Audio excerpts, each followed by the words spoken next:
I'd always thought my life was a steady rhythm, a predictable melody played on the strings of routine.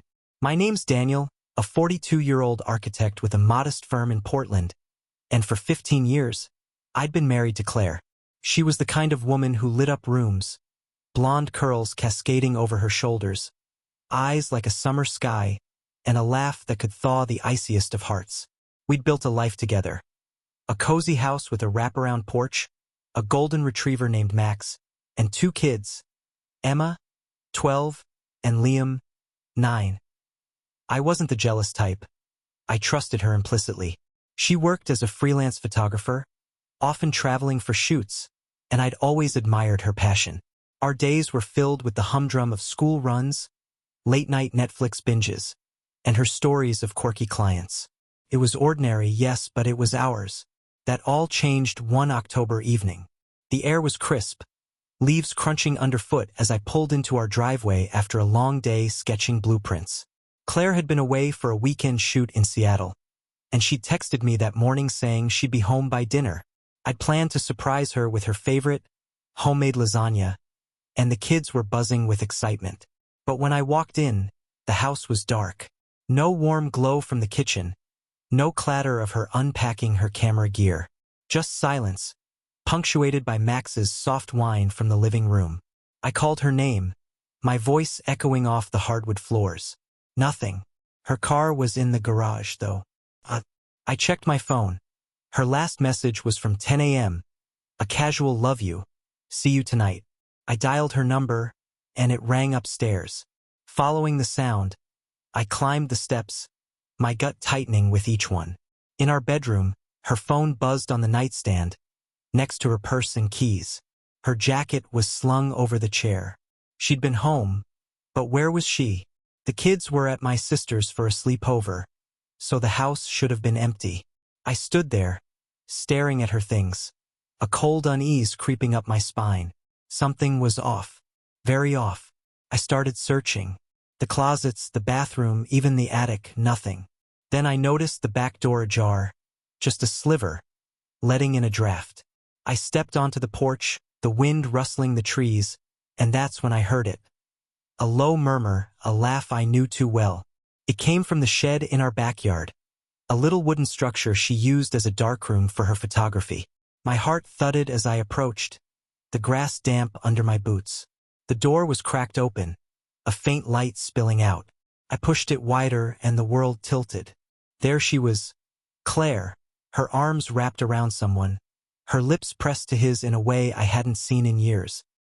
He was tall, broad-shouldered, with dark hair and a smug grin I'd come to loathe. Ryan freaking Kessler, our neighbor, a divorced contractor who'd moved in 6 months ago. I froze, my breath caught in my throat, watching my wife, betray me in the most intimate way imaginable. The shed smelled of chemicals and cedar, a scent I'd once associated with Claire's creativity. Now it was tainted, thick with the musk of their closeness. I stood there, invisible in the shadows, my hands trembling as I watched them. Ryan's hands slid down her back, pulling her closer, and she giggled, like some lovesick teenager. My stomach churned. This wasn't a spur-of-the-moment lapse. This was deliberate, practiced. The way she leaned into him, the ease of their touches, it screamed familiarity. How long had this been going on? Weeks? Months? My mind raced, piecing together every late night, every client meeting, every time she'd brushed me off with a tired smile. I wanted to scream, to storm in and rip them apart, but my feet wouldn't move. Instead, I watched, a masochistic part of me needing to see how far it went. They didn't notice me, too wrapped up in their little world. She whispered something, and he laughed, low and throaty, his fingers tracing her jaw. It was tender, affectionate, an intimacy that stabbed deeper than any physical act. I'd given her everything. My trust, my love, my life. And here she was, throwing it away in our own backyard. Finally, I backed away, my chest tight, my vision blurring. I stumbled into the house, collapsing onto the couch, Max nudging my hand with his wet nose. I sat there for what felt like hours, replaying it over and over. The kids would be home tomorrow. What was I supposed to do? Pretend I hadn't seen? Confront her? My mind was a storm of rage and heartbreak, but beneath it, something colder took root. A need for retribution. She'd humiliated me, shattered our family, and I couldn't let that stand. I heard the back door creak open eventually, her footsteps light on the stairs. She called out, "Dan? You home?" Her voice was casual, cheerful, like nothing had happened. I didn't answer. She poked her head into the living room, her hair slightly mussed, a faint flush on her cheeks. "Oh, hey, I didn't hear you come in. I was just organizing the darkroom." The lie slid off her tongue so easily, I almost admired it. Almost. I forced a smile, my voice steady despite the fire in my veins. "Long day. Lasagna's in the oven if you're hungry." She nodded, oblivious, and went upstairs to freshen up. I sat there, staring at the wall, planning. She thought she could play me for a fool. She was wrong. Sleep didn't come that night. I lay beside her, her breathing soft and even, while my mind churned like a storm at sea. She'd showered after coming in, washing away the evidence, but I could still smell him on her. Imagined or not, it lingered. I thought about the kids, about the life we'd built, and how she'd torched it without a second thought. By morning, I'd made a decision. I wouldn't confront her yet. Not until I had proof. Not until I could turn this into something she'd regret for the rest of her miserable life. I started small. Over breakfast, pancakes for the kids, coffee for us, I watched her. She was all smiles, kissing Emma's forehead, ruffling Liam's hair, asking me about my day like she hadn't been tangled up with Ryan hours ago. It was surreal, her ability to compartmentalize. I played along, nodding, sipping my coffee, while my phone sat in my pocket, already downloading an app to track hers. She'd left it unlocked once, months ago, and I'd seen her passcode. Our anniversary, 0518. Ironic. That afternoon, while she was out running errands, I synced her phone to mine. Texts, calls, location, all of it streamed to me in real time. I felt dirty doing it, but she'd lost the right to privacy the moment she crossed that line. The first ping came an hour later. A text from R. Just 2 words. "Miss you." My jaw clenched so hard I thought my teeth might crack. She replied, "Tonight." And he sent back a winking emoji. Tonight, while I was home with the kids. She'd sneak off again. I dug deeper. Her photo cloud was linked to her laptop, which she'd left open in the study. I scrolled through family pics, landscapes, then there they were, hidden in a folder labeled miscellaneous. Shots of her and Ryan. Some innocent coffee dates, walks in the park, but others were candid, intimate. One showed her laughing, his arm around her waist, the Seattle skyline behind them. Her work trip. My hands shook as I copied them to a USB drive. Evidence. When she came home, I was calm, eerily so. I asked about her day, and she spun a tale about grocery shopping and a friend's baby shower. Lies stacked on lies. I nodded, smiled, and kissed her cheek, tasting the bitterness of my own restraint. She had no idea what was coming. The next week was a masterclass in deception, hers and mine. She kept up her routine, flitting between home and shoots, while I tracked her every move. Her phone painted a damning picture.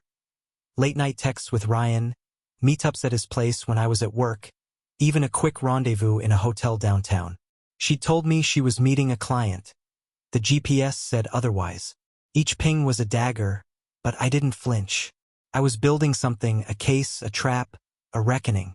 I hired a PI, a grizzled guy named Tom who'd seen too many cheating spouses to be surprised. I gave him the photos, the texts, her schedule. "Follow her," I said. "I want video." He nodded, no questions asked, and disappeared into the city. Meanwhile, I kept up appearances. Dinners with the kids, movie nights, even a date night where I took her to her favorite Italian place. She wore a red dress, laughed at my jokes, and held my hand across the table. I wondered how she could stomach it, looking me in the eye while her heart belonged elsewhere. Tom called 3 days later. "Got what you need," he said, voice gruff. We met in a diner and he slid a USB across the table. I watched it that night, Alone in my office, the kids asleep upstairs. Grainy footage of Claire slipping into Ryan's house, curtains drawn, then emerging an hour later, fixing her hair. Another clip, them in his truck, her head on his shoulder as he drove. The worst was the hotel, her checking in, him following 10 minutes later, their hands brushing as they stepped into the elevator. It was clinical, undeniable. I didn't cry. I didn't yell. I sat there, numb, letting the rage simmer into something sharper. Revenge wasn't enough.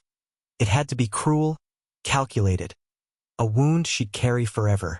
I started planning. First, I'd expose her. Not just to me, but to everyone. Her family, her friends, her precious little world. I'd strip her bare, leave her nowhere to hide. That night, she came home late again, claiming a flat tire. I nodded, handed her a glass of wine, and asked about her day. She rambled, oblivious to the storm brewing. I was patient. I had time. The kids were my anchor, the only thing keeping me from spiraling. Emma asked me one morning why I seemed quiet lately, her big brown eyes searching mine. I hugged her, said work was stressful, and promised a trip to the zoo soon. Liam just wanted me to play catch, oblivious to the cracks in our family. I did it all, smiled, laughed, kept them safe, while plotting Claire's downfall. She didn't deserve them, didn't deserve us, but I wouldn't let her take them down with her. I started with the logistics. Oregon's a no-fault divorce state, but I wanted more than a clean split. I met with a lawyer, a shark named Rachel who'd handled high-profile cases. I showed her everything, texts, photos, videos. She's been reckless, Rachel said, tapping her pen. We can use this for leverage, custody, assets, alimony. What's your endgame? I leaned forward, voice low. I want her ruined. Not just financially, emotionally, socially. I want her to feel what I felt. Rachel raised an eyebrow but didn't argue. She got to work drafting papers while I turned to phase 2. Exposure was key. I compiled a dossier, every text, every photo, every lie documented. I made copies, printed them in crisp, unforgiving detail. Her parents adored her. Her sister idolized her. Her friends thought she was perfect. They'd all see the truth. I even found Ryan's ex-wife, Lisa, on social media. A quick message confirmed she'd suspected him of cheating during their marriage. Claire wasn't his first. Lisa was bitter, eager to help. Give me proof, she said, and I'll make sure he pays too. Allies were forming. Claire sensed something, though. She started hovering, asking if I was okay, if we needed to talk. I brushed her off, kept my mask intact. One night, she tried to get close, her hand on my chest, lips brushing my neck. I pulled away, claiming a headache, and saw a flicker of confusion in her eyes. Good. Let her squirm. By Friday, I had a plan. A dinner party, her family, our friends, Ryan included. I'd play the doting husband one last time, then unveil her betrayal in front of everyone she loved. It'd be brutal, public, and final. I smiled at her across the breakfast table, imagining the moment her world collapsed. She smiled back, clueless. Perfect. The dinner party was set for Saturday night, a crisp autumn evening that carried the scent of fallen leaves and wood smoke.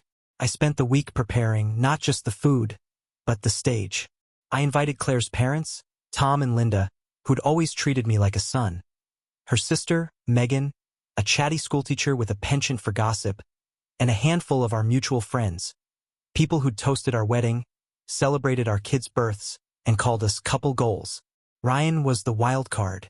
I called him myself, voice steady as I said, "Hey man, we're having a little get-together.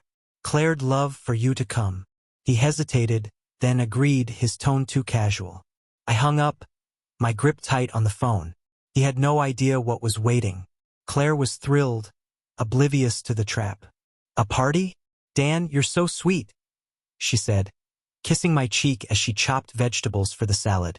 I nodded, stirring the marinara, my mind on the USB drive hidden in my office.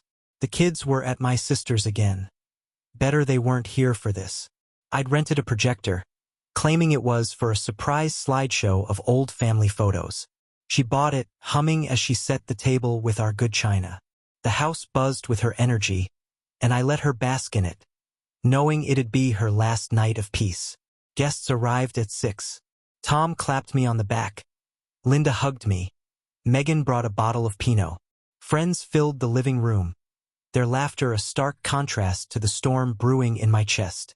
Ryan showed up last, in a leather jacket, flashing that smug grin. Claire greeted him with a quick, "Hey, neighbor." Too quick, too rehearsed. I watched them, noting the way her eyes darted away, the slight flush on her neck. They thought they were safe. They weren't. Dinner went smoothly. I played host, pouring wine, cracking jokes, keeping the mood light. Claire glowed, charming everyone, her hand brushing mine as she passed the bread. I smiled, letting her think we were fine. After dessert, her favorite tiramisu, I stood, tapping my glass. "I've got a little something prepared," I said, gesturing to the projector. "A trip down memory lane." She beamed, squeezing my arm. The room hushed, expectant. I plugged in the USB, my pulse steady, and hit play. The first image wasn't a family photo. It was her and Ryan, locked in an embrace in the shed, captured by Tom's lens. A collective gasp ripped through the room. Claire's smile froze, her fork clattering to the plate. I didn't look at her, not yet. I let the slideshow run. The projector hummed, each frame a dagger. The second image, Claire slipping into Ryan's truck, her hair tousled. Third, the hotel lobby, their hands brushing. Fourth, a screenshot of her text, "Tonight," with his winking reply. The room erupted, whispers, choked sobs, a chair scraping back. Linda's hand flew to her mouth. Tom's face darkened. Megan stared, wide, then hissed, "Claire, what the hell?" Ryan shifted, his grin gone, replaced by a deer-in-headlights panic. I stood silent, arms crossed, watching it unfold. Claire lunged for the projector, fumbling to unplug it, but I stepped in front of her. "Sit down," I said, voice low, cold. She froze, her eyes darting between me and the screen. The next slide was audio. Tom had caught their murmurs outside the shed. Her laugh, his whispered, "You're amazing." It was tinny, distorted, but unmistakable. Linda started crying, Tom muttering curses under his breath. Our friends, Mark and Sarah, Jen and Paul, sat stunned, their plates forgotten. "How could you?" Linda choked out, turning to Claire. "With him? In our family?" Claire stammered, "Mom, it's not what it looks like." But the lie crumbled as another photo flashed. Her in Ryan's kitchen, his arms around her waist. Ryan stood then, hands up. "Dan, man, let's talk about this." I cut him off with a look, sharp enough to slice through steel. "You'll get your turn," I said. I turned to the group, my voice steady. "This has been going on for months. She lied to me, to the kids, to all of you. I found out 2 weeks ago. This is who she really is." Claire sank into her chair, face pale, hands trembling. Megan glared at her, spitting, "You're disgusting." Tom stood, fists clenched, and for a moment I thought he'd lunge at Ryan. Instead, he growled, "Get out of my daughter's house, you bastard." Ryan bolted, the door slamming behind him. The slideshow looped back to the start, and I let it run, each image a hammer blow to Claire's world. She didn't fight back, just sat there, tears streaming, as her family and friends turned away. I felt no joy, just a grim satisfaction. This was only the beginning. The aftermath was chaos, a slow-motion car wreck I'd engineered. Linda and Tom left first, Linda sobbing into her husband's shoulder, refusing to look at Claire. Megan stayed long enough to yell, years of sisterly loyalty shredded in minutes. "You threw away everything for that creep? Dan's worth 10 of him." She stormed out, tires squealing. Our friends lingered, awkward, offering me stiff condolences. "I'm so sorry, Dan. We had no idea," before trickling away. The house emptied, leaving just me and Claire, the silence thick as fog. She sat at the table, head in her hands, the projector still humming. I shut it off, the screen going dark, and leaned against the counter. Why? I asked, not expecting an answer I'd believe. Her voice was small, broken. I don't know. It just happened. I didn't mean to hurt you. I laughed, a bitter, hollow sound. You didn't mean to sneak around? To lie to my face? To let him touch you in our shed? She flinched, tears pooling on the tablecloth. I'm sorry, Dan. I'll end it. We can fix this. Fix this. I stepped closer, looming over her. You think an apology erases months of betrayal? You think I'll just forget? She looked up, eyes pleading, but I saw through it. Crocodile tears from a woman caught, not repentant. I loved you, I said, past tense deliberate. I gave you everything, and you chose him. She opened her mouth, but I held up a hand. Don't. I'm not done with you yet. I walked away, leaving her there, and locked myself in the office. My phone buzzed. Texts from Megan, from Lisa, from Tom.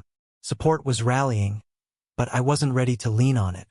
I pulled out the divorce papers Rachel had drafted, scanning the terms.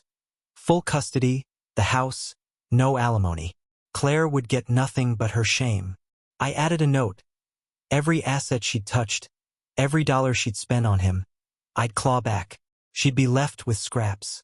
That night, I slept on the couch, Max curled at my feet. Claire stayed upstairs, her sobs drifting down like a ghost's wail. I didn't comfort her. She didn't deserve it. Sunday dawned gray, the sky mirroring my mood. Claire emerged late, eyes red, hair a mess, looking like a stranger in our kitchen. She tried again, voice soft. Dan, please, let's talk. For the kids. The kids, her trump card wielded too late. You should have thought of them before, I said, pouring coffee. They'll know the truth soon enough. Her face crumpled, but I didn't soften. I'd already called my sister, briefed her. Emma and Liam would stay there a few more days while I sorted this mess. I met Lisa that afternoon at a coffee shop. She was wiry, sharp-eyed, a woman scorned and ready to strike. I handed her a folder, copies of the photos, texts, the hotel receipt. Ryan's a parasite, she said, flipping through. He did this to me too, some coworker of his back then. I'll take him down with you. We strategized. She'd file for a retroactive alimony adjustment, claiming his infidelity predated their divorce. I'd hit Claire with the papers and a public smear. Together, we'd bury them. Back home, I started phase 3. I uploaded the dossier to a private cloud, then sent links to Claire's parents, Megan, our friends, everyone who'd witnessed the dinner. Subject line, the full story. I included a letter, calm but cutting, detailing her lies, her cowardice. I BCC'd her clients too. Her career relied on her wholesome image. Let them see the real Claire. Within hours, my phone lit up, shock, anger, support. Linda called, voice shaking. We raised her better than this, Dan. We're with you. Claire found out that night. She stormed into the living room, phone in hand. You sent this to everyone? My clients? My mom? I shrugged, flipping through a magazine. You made your choices. I'm just showing the consequences. She screamed, through the phone. It cracked against the wall and collapsed, sobbing. You're ruining me. You ruined yourself, I said, walking past her. The seeds were planted. Now I'd watch them grow. Monday brought the first cracks in Claire's facade. Her phone rang nonstop. Clients canceling, friends distancing. Her sister leaving a voicemail that ended with, "Don't call me." I worked from home, fielding my own calls. Rachel updating me on the divorce. Lisa plotting her next move. Claire hovered, trying to corner me, but I shut her out. We're done talking, I said, locking the office door. She pounded on it, begging, but I turned up the music. Miles Davis, loud and jagged. By noon, Ryan's truck was gone. Lisa texted, "He's freaking out. I served him papers this morning, back alimony plus damages. He's toast." I smiled, picturing his panic. Good. Let him squirm. Claire's car stayed put. She hadn't left the house, probably too ashamed. I checked her phone tracker anyway. She'd turned it off, but the damage was done. Her world was shrinking, fast. That afternoon, I took Max for a walk, needing air. Neighbors stared, word had spread, Megan's big mouth or the slideshow link. I didn't care. Old Mrs. Carter, who'd baked us cookies when we moved in, patted my arm. "You're better off without her, dear." I nodded, grateful but hollow. Back home, Claire was packing a bag, her movements frantic. "I'm going to my mom's," she said, voice flat. "They won't take you," I replied. She paused, then kept packing.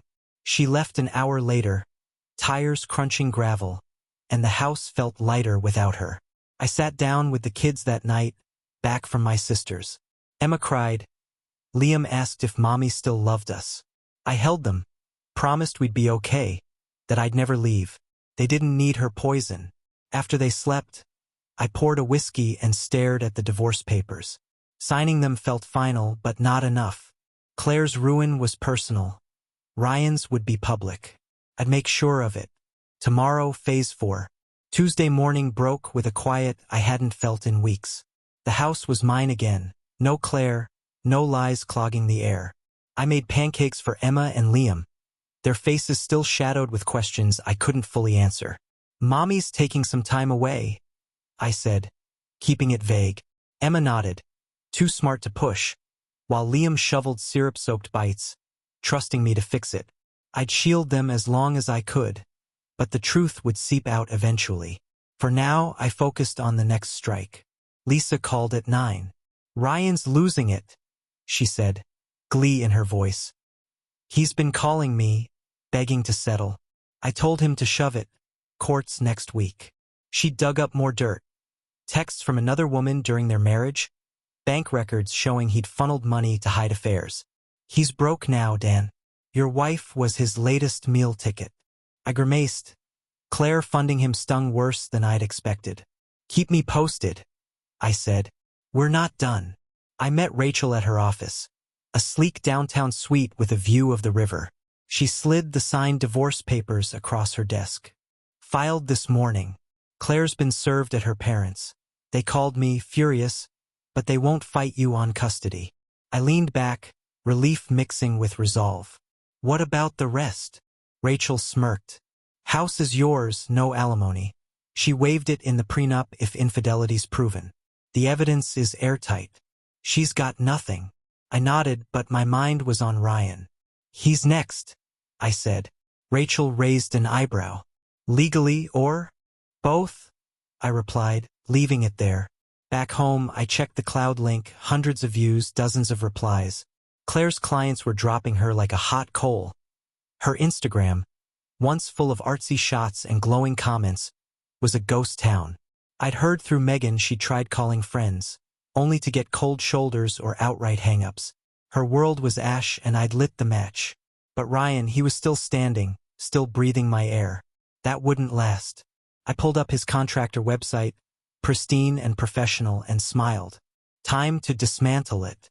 That night, I drafted an email, anonymous, untraceable, attaching the dossier's juiciest bits. Photos, hotel receipts, Lisa's testimony. I sent it to every client listed on his site, every review board, every local business forum. Subject: know who you're hiring.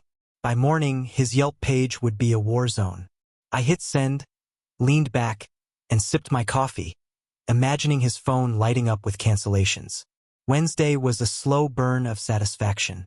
Ryan's online empire crumbled by noon. Reviews tanked, clients bailed. A local news blog even picked it up. Contractor caught in neighbor's affair scandal. I scrolled through it all, Max at my feet, his tail thumping as if he sensed my mood. Lisa texted a screenshot. Ryan's truck for sale on Craigslist, marked urgent. "He's scrambling," she wrote. "Lost 2 big jobs today." I replied, "Good. Keep the pressure on." She sent a thumbs up, and I pictured her grinning, a kindred spirit in this vendetta. Claire called that afternoon, her number flashing on my screen. I let it ring, then listened to the voicemail. "Dan, please," she whispered, voice raw. "I know I messed up. I ended it with him, I swear. Can we just talk? For the kids."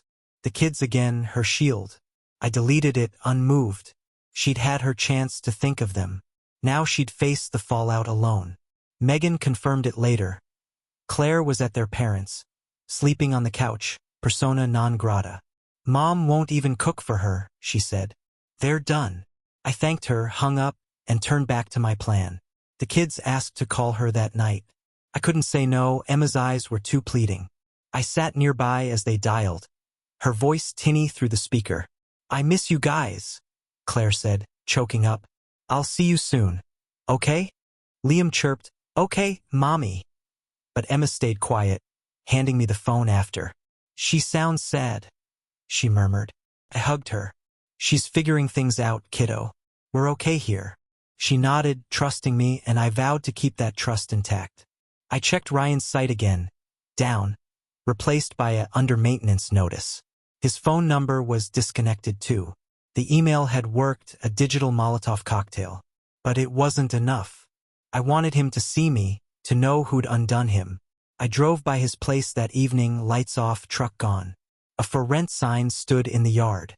He'd bolted, but I'd find him. This wasn't over. Thursday brought a shift.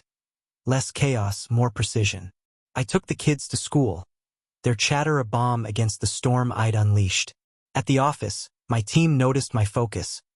Blueprints flew from my desk, sharper than ever. Revenge fueled me, a cold fire that burned clean. Rachel called with an update. Claire's lawyer had reached out, begging to settle. She's got no leverage, Rachel said. She'll sign whatever you want. I told her to push harder. Every dime, every scrap of dignity. Claire wouldn't just lose. She'd bleed. Lisa met me for lunch, her energy electric. Ryan's in hiding, she said, sliding me a note with an address. A cheap motel on the edge of town. Friends saw him there last night, drunk and ranting. I pocketed it, nodding. He's finished here, she added. No one'll touch him, reputation's shot. I thanked her, our pact sealed in mutual ruin. She'd get her money. I'd get my pound of flesh. That afternoon, I drove to the motel, a rundown strip of peeling paint and flickering neon. His truck sat in the lot, dented and dusty. I parked across the street, watching.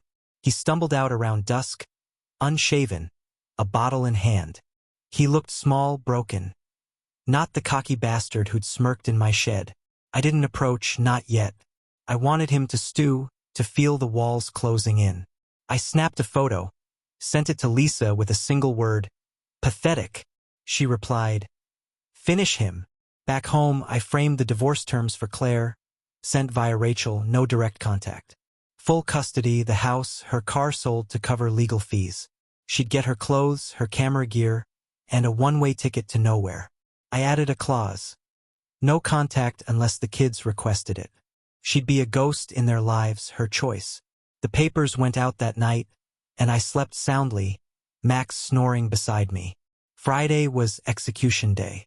Claire signed the papers. Rachel texted me a photo of her signature, shaky and small. She cried the whole time, she wrote. Her lawyer's pissed, but it's done. I exhaled, a weight lifting, but the hunger remained. The kids came home with drawings. Emma's a house with just 3 figures. Liam's a dog chasing a ball. They were adjusting, and I'd keep them whole. Claire's absence was a scar, but I'd make it fade. Ryan was my focus now. I drove to the motel again, this time with a plan. He was outside, smoking, eyes hollow. I stepped out, crossed the lot, and stopped 10 feet away. He froze, cigarette dropping. Dan, he started, but I cut him off. You took everything I built, I said, voice ice. Now look at you, nothing left. He stammered. It wasn't personal, man. I laughed, sharp and cruel. It was to me. I handed him a folder, copies of the dossier, Lisa's lawsuit, screenshots of his ruined reviews. This follows you, I said.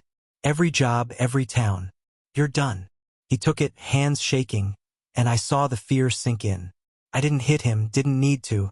His life was rubble, and I'd laid the last brick. I walked away, his curses fading behind me, and felt the first real peace in weeks. That night, I cooked for the kids, spaghetti, their favorite. We laughed, played board games, Max stealing bites from the table. Claire called again. I let it go to voicemail. She was gone, legally and emotionally. Ryan was a shadow scrambling to survive. I'd won. Not with fists, but with precision, patience, and a cruelty they'd never forget. Saturday was a new dawn. The kids woke me with giggles, piling onto the couch with Max. We planned the zoo trip, lions for Liam, pandas for Emma. I checked my phone. Claire's parents had texted, offering support, asking to see the kids soon. Megan sent a meme. Sisters. Can't live with him. Can't forgive him. I smiled, replying, You're family now. The community had shifted. Claire was the outcast, me the pillar. It wasn't joy, but it was justice. Ryan's truck was gone from the motel by noon. I drove by to confirm. Lisa called, triumphant. Court gave me everything, back pay, half his savings. He's bankrupt. I congratulated her, our alliance complete. He'd slink off a pariah while I rebuilt. Claire's gear sat in the garage, untouched. I'd sell it, fund a vacation for the kids. Her photos, her lies, they'd fade to nothing. That afternoon, we hit the zoo, the kids' laughter echoing through the exhibits. Emma held my hand, Liam ran ahead, and Max waited at home. The sun was warm, the air clean. Claire's betrayal was a memory, sharp but distant. I'd torn her down, brick by brick, and left Ryan in the dust. They'd live with it, hollow, exposed, broken. I'd live with my kids, my dog, my life intact. Revenge was cruel, yes, but it was mine and it was done.